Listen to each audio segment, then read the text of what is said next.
Un pauvre laboureur assis un soir au coin de son feu dit à sa femme qui filait à côté de lui: « Quel grand chagrin pour nous de ne pas avoir d'enfants.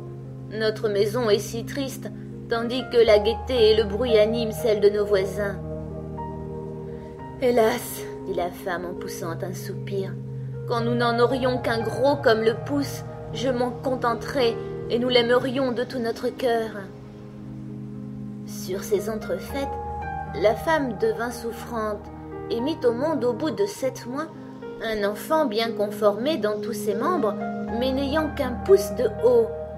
Ils dirent: « Il est tel que nous l'avons souhaité, et nous ne l'en aimerons pas moins de tout notre cœur. » Ils l'appelèrent Tom Pouce à cause de sa taille. Ils ne le laissaient manquer de rien. Cependant, l'enfant ne grandit pas et conserva toujours sa petite taille. Il avait les yeux vifs, la physionomie intelligente, et se montra bientôt avisé et adroit, de sorte que tout ce qu'il entreprit lui réussit. Le paysan s'apprêtait un jour à aller abattre du bois dans la forêt, et il se disait à lui-même: « Ah, si j'avais quelqu'un qui voulût conduire ma charrette !»« Père, s'écria Tom Pouce, je la conduirai bien, vous pouvez vous reposer sur moi, elle arrivera dans le bois à temps. » L'homme se mit à rire. « Comment cela est-il possible, dit-il, tu es beaucoup trop petit pour conduire le cheval par la bride. »« Ça ne fait rien, si maman veut atteler, je m'installerai dans l'oreille du cheval et je lui crierai où il faudra qu'il aille. » « Eh bien, dit le père, nous allons essayer. » La mère attela et installa Tom Pouce dans l'oreille du cheval. Le petit homme lui cria le chemin qu'il fallait prendre. « Dia, rue, dia !» Et le cheval marcha ainsi, comme s'il eût été guidé par un véritable charretier. La charrette arriva dans le bois par la bonne route. Au moment où la voiture tournait au coin d'une haie, tandis que le petit criait « Dia, dia !» 2 étrangers vinrent à passer. « Voilà, s'écria l'un d'eux, une charrette qui marche sans que l'on voie le charretier, et cependant on entend sa voix. »« C'est étrange, en effet, dit l'autre. Suivons-la et voyons où elle s'arrêtera. » Elle poursuivit sa route et s'arrêta juste à l'endroit où se trouvait le bois abattu. Quand Tom Pouce aperçut son père, il lui cria: « Vois-tu, père, me voilà avec la voiture. Maintenant, viens me faire descendre. » Le père saisit la bride du cheval de la main gauche et de la main droite retira de l'oreille son fils et le déposa à terre. Celui-ci s'assit joyeusement sur un fétu. En voyant Tom Pouce, les 2 étrangers ne surent que dire dans leur étonnement. L'un d'eux prit l'autre à part et lui dit: « Écoute, ce petit être ferait notre fortune si nous l'exhibions pour de l'argent dans une grande ville. Achetons-le. » Ils s'adressèrent au paysan et lui dirent: « Vendez-nous ce petit bonhomme, nous en aurons bien soin. »« Non, répond le père, c'est mon enfant, il n'est pas à vendre pour tout l'or du monde. » Cependant, en entendant cette proposition, Tom Pouce avait grimpé le long des plis des vêtements de son père. Il se posa sur son épaule et de là lui souffla dans l'oreille: « Livrez-moi toujours, père, je saurai bien revenir. » Son père le donna donc aux 2 hommes pour une pièce d'or. « Où veux-tu te mettre ?» lui demandèrent-ils. « Posez-moi sur le bord de votre chapeau, je pourrai m'y promener et voir le paysage, je ne tomberai pas. » Ils firent comme il le demanda, et quand Tom Pouce eut fait ses adieux à son père, ils l'emmenèrent avec eux. Ils marchèrent ainsi jusqu'au soir. À ce moment, le petit homme leur dit: « Posez-moi un peu par terre, j'ai besoin de descendre. » L'homme ôta son chapeau et en retira Tom Pouce qu'il déposa dans un champ près de la route. Aussitôt, il s'enfuit parmi les mottes de terre, puis il se glissa dans un trou de souris qu'il avait cherché exprès. « Bonsoir, mes amis, rentrez sans moi !» leur cria-t-il d'un ton moqueur. Ils voulurent le rattraper et fourragèrent avec des baguettes le trou de souris. Peine perdue. Tom Pouce s'y enfonça toujours plus avant, et comme la nuit était venue tout à fait, ils durent rentrer chez eux en colère et les mains vides. Quand ils furent partis, Tom Pouce sortit de sa cachette souterraine. Il est dangereux de s'aventurer de nuit dans les champs, on a vite fait de se casser une jambe. Il rencontra par bonheur une coque vide d'escargots. Je pourrais passer ici la nuit en sûreté. Et il s'y installa. Sur le point de s'endormir, il entendit passer deux hommes dont l'un dit « Comment s'y prendre pour dérober son or et son argent à ce Richard de Curé ?»« Je vais vous le dire, » interrompit Tom Pouce. « Que veut dire ceci ?» s'écria l'un des voleurs effrayés. « J'ai entendu quelqu'un parler. » Ils s'arrêtèrent et prêtèrent l'oreille. Tom Pouce répéta « Emmenez-moi, je vous aiderai. »« Mais où es-tu » ?»« Cherchez par terre, » répondit-il, « et du côté d'où vient la voix. » Les voleurs finirent par le trouver. « Comment peux-tu avoir la prétention de nous être utile, petit drôle ?» lui demandèrent-ils.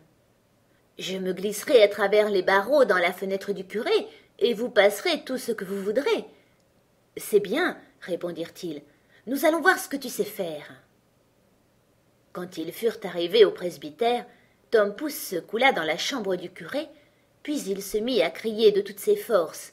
« Voulez-vous tout ce qu'il y a ici ?» Les voleurs furent effrayés et ils lui dirent « Parle plus bas, tu vas éveiller tout le monde !» Mais Tom Pouce feignit de ne pas avoir entendu et cria de nouveau « Qu'est-ce que vous désirez? Voulez-vous tout ce qu'il y a ?» La servante qui reposait dans la chambre contiguë entendit ces mots. Elle se leva sur son séant et prêta l'oreille. Les voleurs avaient commencé à battre en retraite, mais ils reprirent courage, et pensant que le petit drôle voulait s'amuser à leurs dépens, ils revinrent sur leurs pas et lui dirent tout bas « Allons, sois sérieux, et passe-nous quelque chose. » Alors Tom Pouce cria encore une fois, le plus fort qu'il put « Je vous passerai tout, tendez-moi les mains !» Cette fois, la servante entendit bien nettement. Elle sauta à bas de son lit et se précipita vers la porte. Les voleurs s'enfuirent comme si le diable eût été à leur trousse, mais n'ayant rien remarqué, la servante alla allumer une chandelle.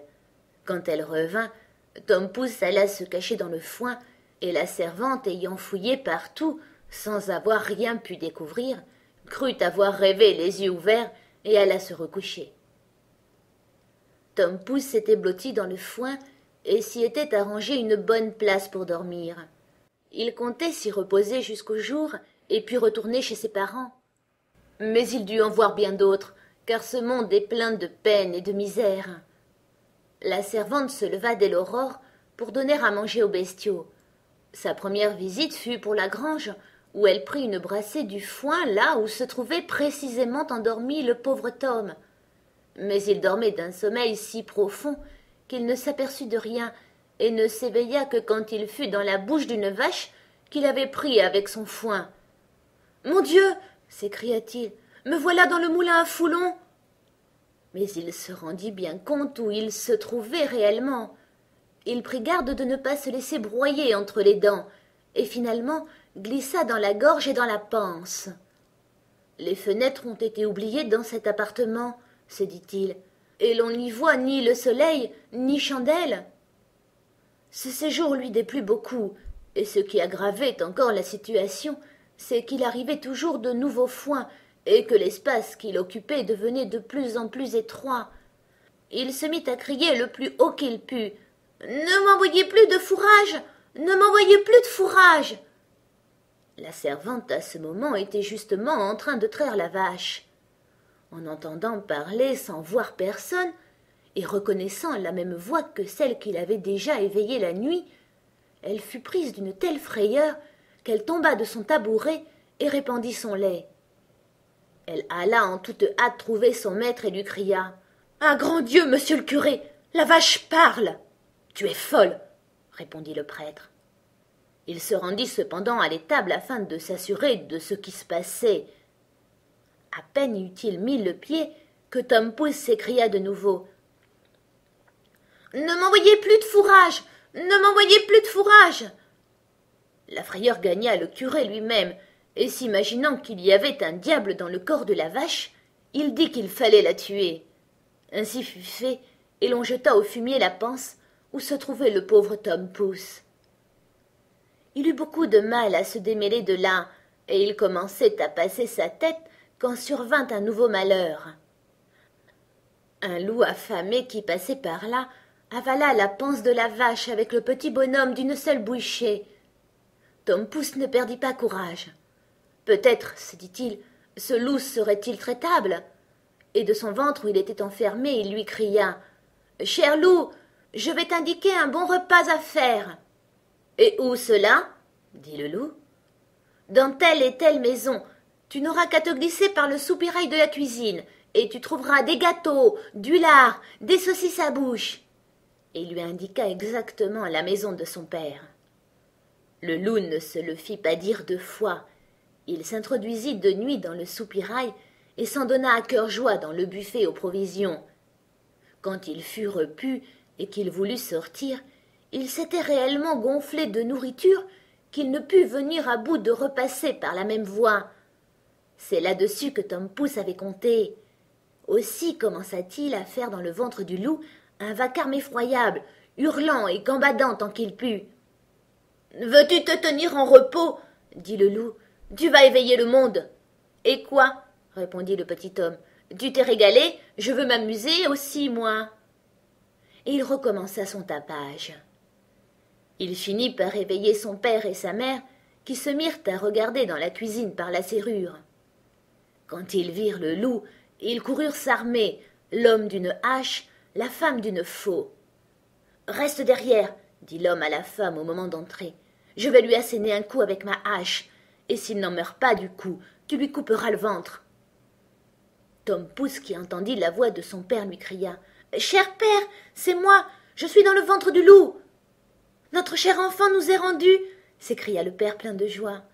Et il ordonna à sa femme de mettre la faux de côté afin de ne pas blesser Tom Pouce. Puis il leva